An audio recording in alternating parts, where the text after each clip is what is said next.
All right, we are with movie guy Josh West talking about the big movies in the box office. Yeah. We're going to get to Mr. Rogers coming up. There's a Frozen movie in there too somewhere. I know, a big one. We're starting though with the least. I'm sorry. Wait, what? Can I just say? I think this You is don't care at probably all, do you? no. I About think this is Ford the versus least Ferrari? talked about this morning because I think the big releases are Well, like. this was last week's movie too, so Poppin', this kind yeah. of had its weekend. But did you like Ford versus Ferrari? Which is about Ford Motor Company's efforts in 1966 to outrace Ferrari at the Le Mans 24-hour race in France. Stars Matt Damon and Christian Bale. I did like this quite a bit. This is really good. Now this is very like nuts and bolts cinema, right? Like it's a really. It sounds good, it looks good, it's well acted, it's well written, and it's just a good movie. I don't think it's a life-changing movie, and I think it plays it very, very broad, which is to say it's not a movie that's going to be hard. I mean, it's going to be hard to find something to really hate about this movie.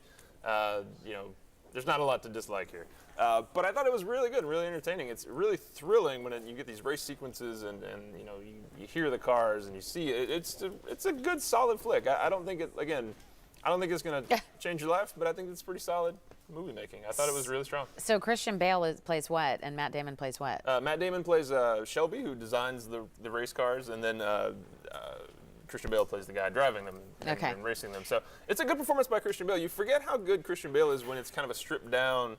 He's so good. I mean, he's not wearing heavy makeup. He's not lost a lot of weight. It's just a straight down the line performance from Christian Bale. What was was really that? strong. What was that movie where he lost all that weight? It was recent. Mechanic, maybe? No, this was way back. The Mechanic was the one where he lost all the weight. Oh, okay. Yeah. I love those two together, so that'll be fun. That's okay. a good one, yeah. The Good Liar also that came out last weekend. Did this you is, see this? Ian McKellen, I did, yeah. This is Ian McKellen and Helen Mirren. Ian McKellen plays an aging con artist who tries to take the funds of a wealthy widow.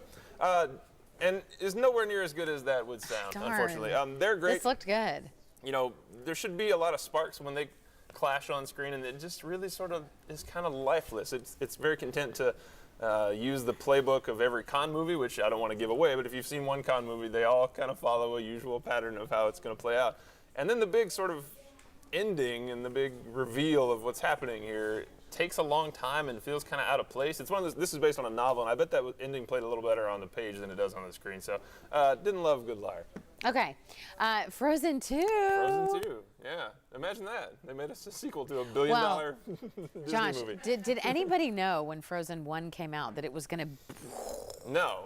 But I mean, that thing blew up. It's one of the most popular did. Disney movies of all time. For sure. But the success of that movie very much hangs over this movie, and I'll get to that in a second. But Frozen 2, we're back. We're back. We made a sequel to Frozen 2013, which feels not that long ago, partly because it lingered in the sort of pop culture lexicon forever. We're still singing Let It Go. We just couldn't let it go, ironically. But now we're back, and the two sisters, Elsa and Anna, take a trip with their friends to, it's an adventure thing. They go to a new area and do stuff. I don't know. The plot's really kind of wonky on this, and it takes a while to get going. But once it gets going, there's a pretty good story here, and it certainly looks great. The visuals are really impressive. It's got a slightly darker tone, almost as if the filmmakers realized that 6 years have passed, and so maybe the kids who saw Frozen in 2013 are a little older and are looking for something a little bit more weightier. sinister. Well, I wouldn't say sinister. I don't want to go that far, but it's a little, just a shade darker than the last film. Okay. But the problem is that you get this story that finally starts to take shape, and then they stop it cold for like 6 minutes while somebody sings a song. Now, it's a musical, and that's not uncommon, but at the same time, like, you feel the songs are here to make a play for the same sort of pop culture relevance that Let It Go had, right? So they're definitely trying to replicate the saturation, if you will, of that song, and that, let's get some memes out of this. I mean, they're definitely playing very, please give us something to, love us, please, is what they're saying. And so, a couple less songs, I think we would have had a better movie here. And I don't think the songs really go as well as, like, this thinks it does. I don't know. Well, fact of the matter is people are going to see it, and that's that. For sure. It'll do very $1 well. million. Who cares what I think? But okay, we're almost out of time. And about Mr. Rogers, but largely about an Esquire article from 1998 and the writer of that Esquire article. Now, this has been fictionalized, so it's not really the writer. It's kind of a tricky thing. And basically, he interviews Mr. Rogers, and it became this big thing, which I urge you to read the Esquire article. It's online for free. Before you go? Not before, just whenever. No, okay. Certainly don't stop right now because there's 30 minutes of show left. But really good performance by Tom Hanks. He doesn't try to imitate. He tries to just sort of embody the essence of Mr. Rogers. So he works on some of the mannerisms, some of the dialogue things that the way Mr. Rogers would speak, but he's not a straight up impersonation, which I think is really well done. It's not.